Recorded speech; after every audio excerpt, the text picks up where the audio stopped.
Innal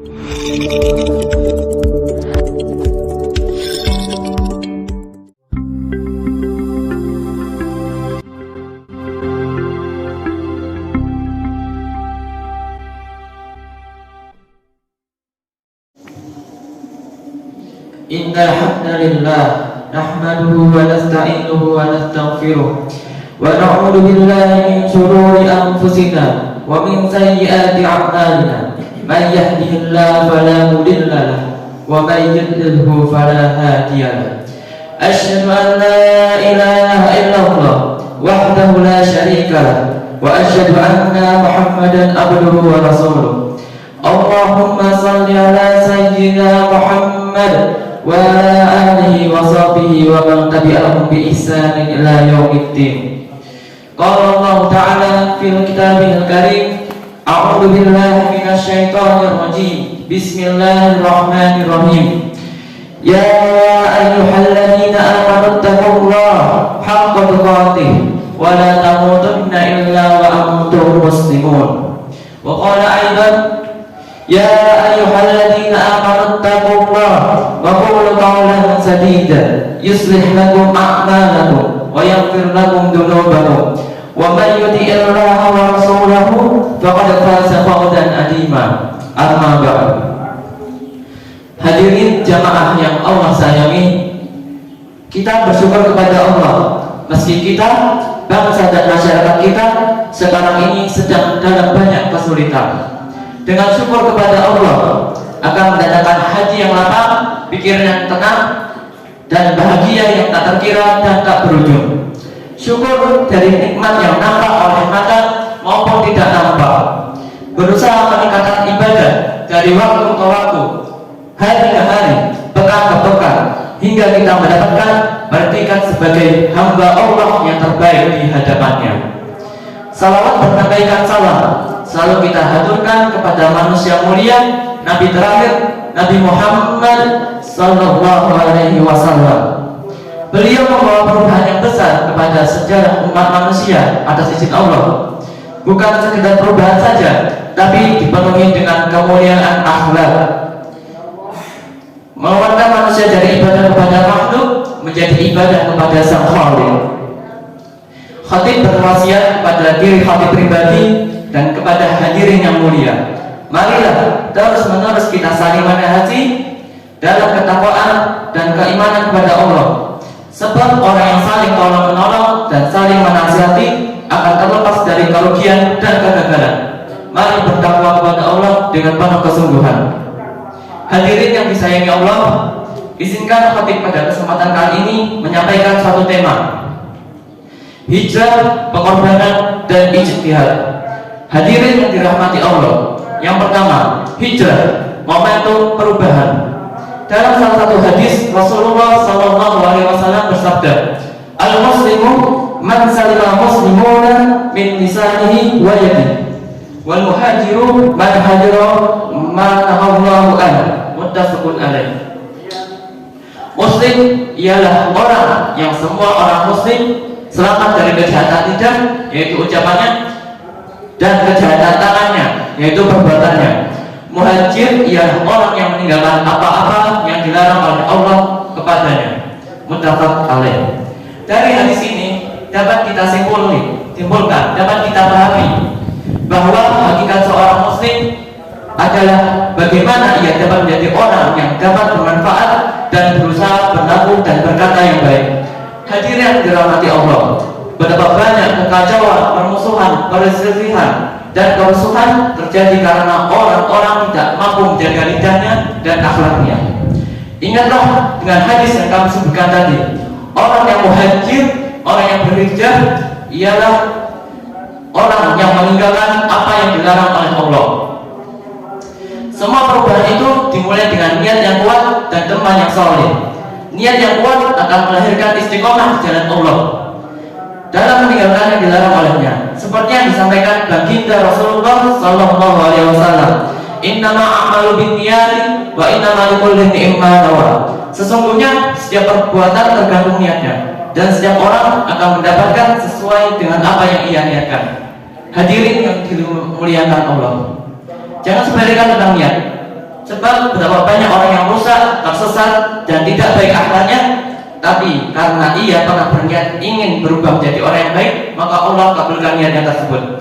Namun, betapa banyak orang yang beramal saleh tidak disasari niat yang baik, sombong karena riya, maka amalnya yang ia lakukan tidak berarti apa-apa di hadapan Allah. Hadirin yang dirahmati Allah, yang kedua ialah setiap dibalik hijrah ada yang namanya pengorbanan. Allah Ta'ala berfirman dalam surat Al-Hujurat ayat 15, Innamal mu'minuna alladhina amanu billahi wa rasulihi summa lam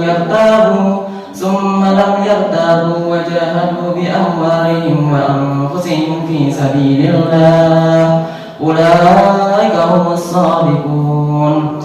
Sesungguhnya orang-orang yang beriman hanyalah orang-orang yang beriman kepada Allah dan Rasul-Nya. Kemudian mereka tidak ragu-ragu dan mereka berjihad dengan harta dan jiwa mereka pada jalan Allah. Mereka itulah orang-orang yang benar. Dalam tafsir Ibnu Katsir menjelaskan ayat ini dengan mengutip salah satu hadis Rasulullah SAW dari Abu Sa'id radhiyallahu anhu mengatakan bahwa Rasulullah SAW bersabda, orang-orang mukmin di dunia ini ada 3 macam, yaitu orang-orang yang beriman pada Allah dan Rasulnya, kemudian mereka tidak ragu-ragu dan mereka berjihad dengan harta dan jiwa mereka pada jalan Allah. Dan orang mukmin yang dipercaya oleh orang lain terhadap harta dan jiwa mereka, dan orang mukmin yang apabila mempunyai rasa tamak terhadap sesuatu maka ia meninggalkannya karena Allah Subhanahu wa Ta'ala. Dalam mewujudkan hijrah dan perubahan yang benar-benar menginginkan keridhaan Allah, maka hendaknya mengorbankan apa saja. Dari Anas bin Malik radhiyallahu anhu, Nabi Muhammad SAW bersabda, ada 3 perkara yang apabila 3 perkara tersebut ada dalam diri manusia, maka ia akan merasakan yang namanya manisnya iman. Yang pertama, barang siapa yang Allah dan Rasulnya lebih ia cintai daripada selain keduanya. Yang kedua, apabila ia mencintai seseorang, ia hanya mencintainya karena Allah semata. Dan yang ketiga, ia benci untuk kembali kepada kekufuran setelah Allah menyelamatkannya, sebagaimana ia benci untuk dilemparkan ke neraka. Hadirin yang dirahmati Allah, yang ketiga ialah ijtihad, cara agar umat keluar dari permasalahannya. Dalam salah satu hadis Rasulullah SAW bersabda, ketika seorang hakim hendak memutuskan hukum lalu berijtihad, ia mendapatkan 2 pahala. Jika ia hendak memutuskan hukum lalu berijtihad namun salah, ia mendapatkan 1 pahala. Hadis riwayat Muslim. Dari hadis ini menunjukkan umat ini diperbolehkan berijtihad. Ijtihad adalah mencurahkan semua kemampuan untuk menghasilkan perkara yang besar. Kondisi umat sekarang ini penuh begitu banyak masalah, mulai dari aspek kedangkalan akidah, lemahnya ekonomi dan politik, dan seringnya terjadi perpecahan dan perselisihan. Muhammad Abduh banyak menonjolkan pemikiran Ibnu Taimiyah tentang ibadah dan muamalah, bahwa ajaran-ajaran Islam dalam Al-Quran dan hadis bersifat tegas, jelas, dan terperinci. Sebaliknya, ajaran-ajaran mengenai hidup kemasyarakatan umat hanya merupakan dasar-dasar dan prinsip umum, tidak terperinci serta sedikit jumlahnya. Oleh karena itu, sifat yang umum tanpa perincian, maka ajaran tersebut dapat disesuaikan dengan zaman. Menyesuaikan dasar-dasar itu dengan sesuai dan dilakukan dengan mengadakan interpretasi baru. Untuk itu, ijtihad perlu dibuka. Pintu ijtihad tidak pernah tertutup. Dalam kitab Tahrik Hasri al-Ijtihad dikutip pendapat Abdul mengenai ijtihad sebagai berikut. Sesungguhnya kehidupan umat manusia selalu mengalami perubahan, selalu terdapat hal baru yang belum ada di zaman sebelumnya. Ijtihad adalah ajaran yang telah ada dalam syariat Islam sebagai sarana untuk menghubungkan hal-hal baru dalam kehidupan manusia dan ilmu Islam. Meskipun ilmu-ilmu Islam telah dibahas sebelumnya oleh para ulama terdahulu. Pendapat tentang dibukanya pintu ijtihad bukan semata-mata pada hati, tapi pada akal.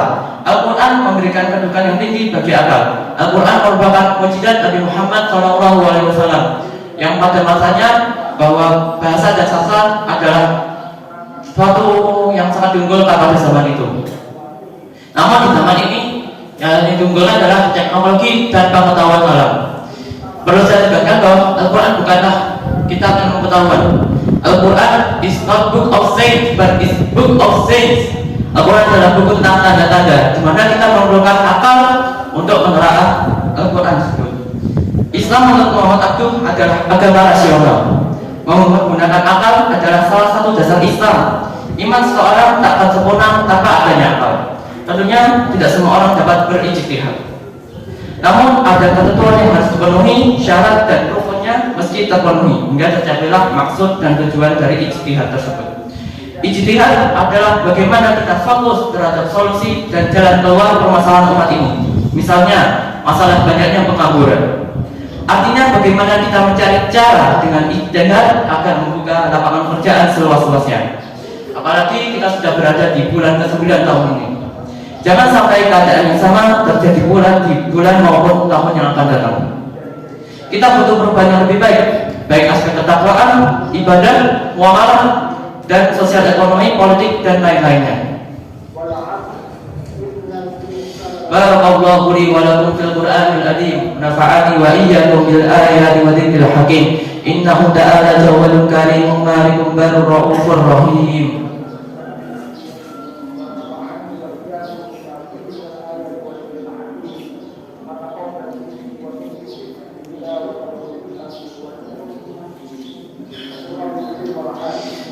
Alhamdulillahilladzi arsala rasulahu bil huda wa dinil haqq liyudhhirahu 'alad dini walau karihal kafirun.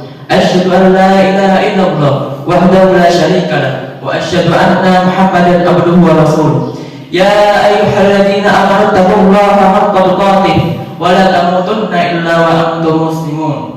Innallaha wa malaikatahu yusholluna 'alan nabi. Ya ayyuhalladzina amanu sallu 'alaihi wa sallimu taslima. Allahumma shalli ala sayyidina Muhammad wa ala ali sayyidina Muhammad kama shallaita ala sayyidina Ibrahim wa ala ali sayyidina Ibrahim wa barik ala sayyidina Muhammad wa ala sayyidina Muhammad kama barakta ala sayyidina Ibrahim wa ala ali sayyidina Ibrahim fil alamin innaka Hamidum Majid. Allahumma ighfir lil muslimina wal muslimat wal mu'minina wal mu'minat al ahya'i minhum wal amwat innaka sami'un qaribun mujibud da'wat fa ya qadiyal hajat. Allahumma irfa' 'anna wala wal waba wal riba waz zina was salasil wal mihan wa su'al hikitan wa ma dahara minha wa ma batan am baladina hadha khassah wa am sa'iri biladina muslimina ammah bi rahmatika ya arhamar rahimin. Allahumma arina al-haqqa haqqan warzuqna ittiba'ah wa arina al-batila batilan warzuqna ittiba'ah. Rabbana hab lana min azwajina wa dhurriyyatina qurrata a'yun waj'alna lil muttaqina imama. Rabbana atina fid dunya hasanah wa fil akhirati hasanah wa qina adzabannar. Subhanaka rabbika rabbil izzati amma yasifun wa salamun alal mursalin walhamdulillahi rabbil alamin. Aqimis shalah.